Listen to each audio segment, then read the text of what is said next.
Good morning my dear students, welcome to AR maths zone. After a long time हम फिर से आ रहे हैं अपनी वीडियो वापस लेके। एक्चुअली बच्चों ने मुझसे फरमाइश की थी कि मैम हमें डेरिवेटिव्स वाला चैप्टर जो है वो करवा दीजिए। तो थोड़े टाइम लिमिटेशन की वजह से मैं काफ़ी टाइम से वीडियोस नहीं डाल पाई थी, तो आज हम वीडियो बना रहे हैं जो कि क्लास +2 का है, चैप्टर 5। और जो MDC मैथ्स है जो ग्रेजुएशन में चल रहे हैं आजकल NEP के दौरान, जो MDC में मैथ्स है उसमें ये चैप्टर है 4th। ठीक है, तो हम डेरिवेटिव, सबसे पहले हम डेरिवेटिव का मीनिंग पता होना चाहिए। डेरिवेटिव या इसे डिफ्रेंशिएशन भी कहते हैं। तो डेरिवेटिव का मतलब क्या होता है? मान लो कि हमें कोई बहुत बड़े एरिया की कोई इन्फॉर्मेशन दी हुई है। ठीक है, ये सारा मान लो कोई भी कर्व है, इस पूरी कर्व के बारे में, यानी कि ये कर्व है हमारी y = fx। ठीक है, मतलब हमें ये curve in the form of function of x की फॉर्म में हमें दिया हुआ है।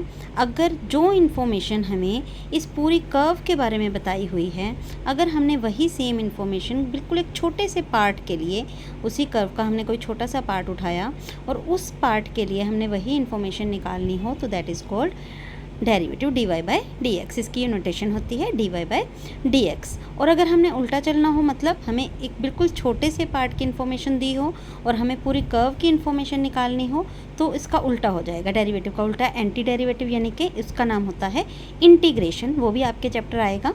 ठीक है, तो आज हम जो है डेरिवेटिव की बात करते हैं। तो इसके जो थोड़े से बेसिक फार्मूलाज हैं, हम एक एक करके, दो करके ही फार्मूला करके और उन पे बेस्ड सम करेंगे। बहुत ज़्यादा इकट्ठे हो जाएंगे तो हम एकदम से उसको नहीं फॉलो कर पाएंगे, है ना, तो कंफ्यूज भी हो जाता है और बच्चा डर भी जाता है कि इतने सारे फार्मूलाज आ गए।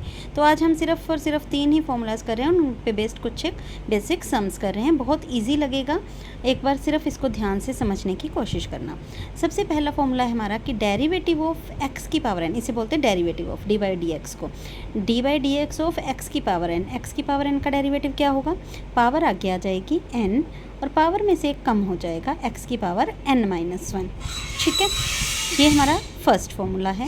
Second formula is very important, जो कि हर जगह डेरिवेटिव में यूज़ होगा, चाहे आप सारे के सारे फार्मूलाज कर लीजिए। आगे और भी फार्मूलाज आएंगे, ट्रिग्नोमेट्री के फार्मूलाज आएंगे, बहुत सारे आगे फार्मूलाज आएंगे, लॉग के आएंगे, ई की पावर के आएंगे, एक्सपोनेंशियल फंक्शन जिसे हम बोलते हैं। ठीक है, तो बहुत सारे फंक्शंस के डेरिवेटिव्स के फार्मूलाज आएंगे, लेकिन ये जो हमारा रूल है, इसे चेन रूल बोलते हैं, ये रूल हमारा हर जगह लागू होगा। इसलिए हमें ये रूल बहुत अच्छे से समझना है। एक बार देख लीजिए क्या लिखा हुआ है, जब हम इसको सम पे अप्लाई करेंगे ना, तब ये बहुत अच्छे से क्लियर हो जाएगा। क्या है यहाँ पर? आपको y जो है कोई फंक्शन ऑफ u दिया हुआ है, u का कोई फंक्शन, और u कोई फंक्शन ऑफ x दिया हुआ है। एक्चुअली ये दिए नहीं होते, ये हमें ही बताने होते हैं। y हमें x का ही फंक्शन दिया होता है, लेकिन हमने उसको कुछ इस तरह से अरेंज करना होता है, एक नया वेरिएबल ऐड करना होता है उसमें। जब हम सम करेंगे, मैंने पहले ही कहा है आपको, तब ज़्यादा अच्छे से क्लियर होगा कि y को हम फंक्शन ऑफ u बना दें और u को फंक्शन ऑफ x बना दें, तो डेरिवेटिव क्या होगा? क्योंकि हमें y तो x का ही फंक्शन दिया होगा ना, तो इसका डेरिवेटिव x के विद रिस्पेक्ट ही होगा। इसे बोलते हैं विद रिस्पेक्ट टू x। तो derivative of y with respect to x क्या होगा? y का डेरिवेटिव कर दो u के विद रिस्पेक्ट, क्योंकि हमने y को u का फंक्शन बना दिया था, इनटू u का डेरिवेटिव कर दो x के विद रिस्पेक्ट, और इन दोनों की मल्टीप्लाई कर दो, तो आपका क्या आ जाएगा? dy/dx। अभी हम सेकंड सम करेंगे, फर्स्ट सम तो इन पे बेस्ड है, बिल्कुल इजी, और सेकंड सम जब हम करेंगे तो आपको ये फॉर्मूला बहुत अच्छे से क्लियर हो जाएगा। और थर्ड जो हमारा फॉर्मूला है वो है dy/dx of any constant. Constant मतलब आप कोई भी नंबर ले लो, 2 का, 3 का, 4 का, किसी नंबर का जिसके साथ कुछ भी x की कोई टर्म ना लगी हो, कोई भी x की टर्म इसके साथ मल्टीप्लाई में ना हो, तो उस सिर्फ एक कांस्टेंट का डेरिवेटिव क्या होता है? 0। अब हम इससे रिलेटेड थोड़े सम करते हैं, बहुत इजी। तो फर्स्ट सम है आपका, write down the derivatives of the following. First है y = x की पावर 3। लिखने का तरीका भी देख लीजिए, जब हम डेरिवेटिव करते हैं तो सीधा y नहीं लिख देते और इसी को इक्वल नहीं रख देते, आप लिखेंगे dy/dx, या फिर एक लाइन आप बीच में और लिख सकते हैं, differentiating with respect to x। तो आपका आ जाएगा dy/dx। क्या फॉर्मूला बताया था? फर्स्ट फॉर्मूला क्या था कि पावर आगे आ जाती है और पावर में से एक कम हो जाता है। अब देखो पावर कितनी है इसकी? 3, और पावर में से एक कम हो गया, तो कितना आ गया? 3x की पावर 2। मेरे ख्याल से बहुत अच्छे से क्लियर होगा, बहुत इजी, अभी तो बेसिक है बिल्कुल। तो आप इसका आराम से बता सकते हैं dy/dx क्या होगा? पावर आगे आ गई इनटू एक्स की पावर में से एक कम हो गया। और मेरे ख्याल से आप सभी को इसको सोल्व करना आता है। फ्रैक्शन में कैसे सोल्व होता है, ये आ जाएगा -4/3। एलसीएम लेके आप इसको सोल्व कर सकते हैं बहुत इजीली, ठीक है। तो इसका आप खुद करेंगे और मुझे कमेंट सेक्शन में इसका आंसर ज़रूर बताएंगे, ठीक है। तो हम देखते हैं, जिसका भी फर्स्ट, सेकंड, थर्ड कमेंट होगा उसका नाम हम अगली वीडियो में अनाउंस करेंगे, ठीक है। तो मुझे आपने इसका डेरिवेटिव कमेंट सेक्शन में कमेंट करना है। हाँ जी, इसका डेरिवेटिव ये भी सेम है, वैसे तो आप लोग कर सकते हैं।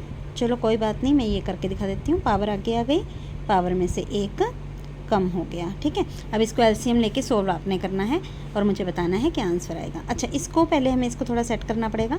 इसकी वैल्यू आ जाएगी, आपको पता है रूट का मतलब होता है एक्स की पावर 1/2, और ये नीचे है तो ऊपर लेके जाएंगे इसकी पावर, तो ये बन जाएगी -1/2। अब dy/dx आप लोग इजीली निकाल सकते हैं, ठीक है। अच्छा, ये आपने निकालना है। इसको भी हम थोड़ा सा सोल्व करते हैं, मैं सिर्फ सोल्व करके बताऊंगी। dy/dx आपने बताना है।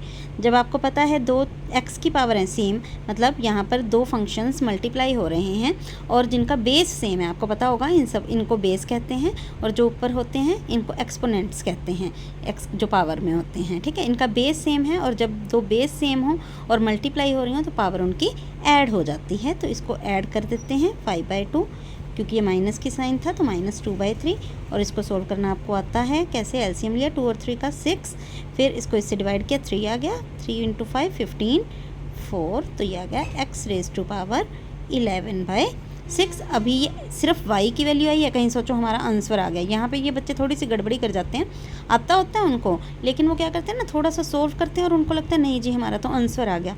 ये अभी y की वैल्यू निकली है आपकी, अभी dy/dx आपने निकालना है, तो वो आपने निकालना है, ओके, ठीक है जी। अब आते हैं हम हमारे सेकेंड सम पे, जिस पर कि चेन रूल लगेगा। अब आप कहोगे मैम हमें कैसे पता लगेगा इस पर चेन रूल लगेगा।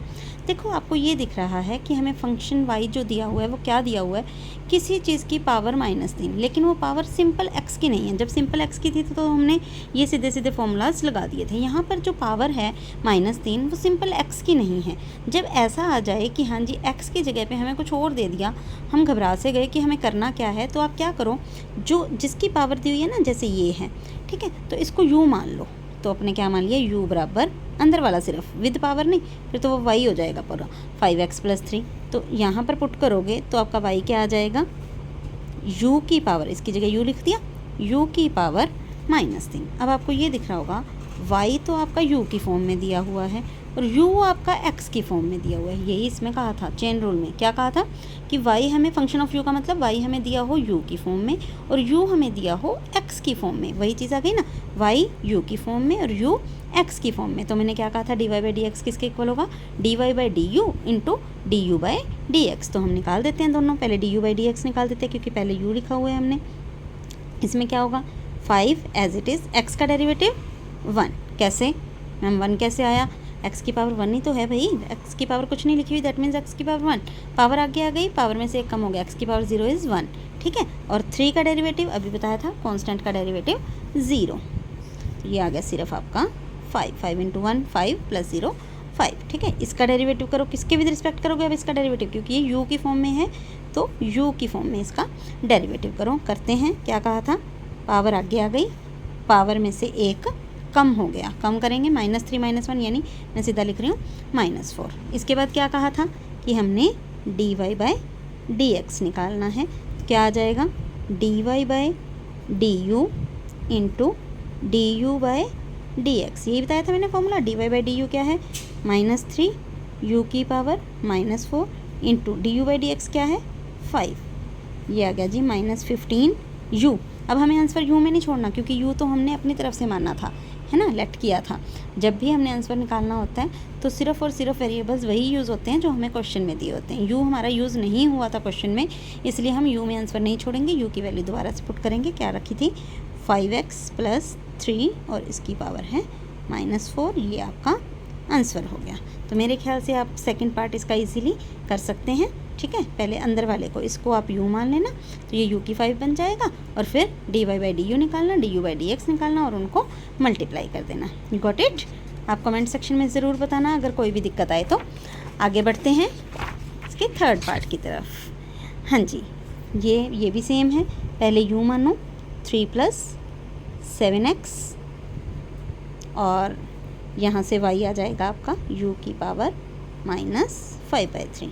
तो पहले du/dx निकाला, 3 कल्ला है मतलब कांस्टेंट है, इसका डेरिवेटिव 0, लिखना चल लिखो, नहीं लिखना ना लिखो, प्लस 7x, तो ये 7 आ जाएगा, x का डेरिवेटिव 1 आ जाएगा। dy/du निकालते हैं, तो ये आ गया -5/3, पावर आगे आ गई, पावर में से 1 कम हो गया, ये आ गया -5/3, x रेज़ टू पावर -8/3। अब आप dy/dx इजीली लिख सकते हैं, ठीक है, विद चेन रूल वाला फॉर्मूला। इसी तरह से आपने मुझे ये 4th और 5th दिख रहे होंगे आपको, ठीक है, ये आपने मुझे आंसर देने हैं इनके। और कोई भी आपको कोई डाउट हो तो आप मुझसे कमेंट सेक्शन में पूछ सकते हैं। आज के लिए सिर्फ इतना ही, आगे करेंगे हम अपनी नेक्स्ट वीडियो में। अच्छा लगे तो प्लीज़ लाइक एंड सब्सक्राइब।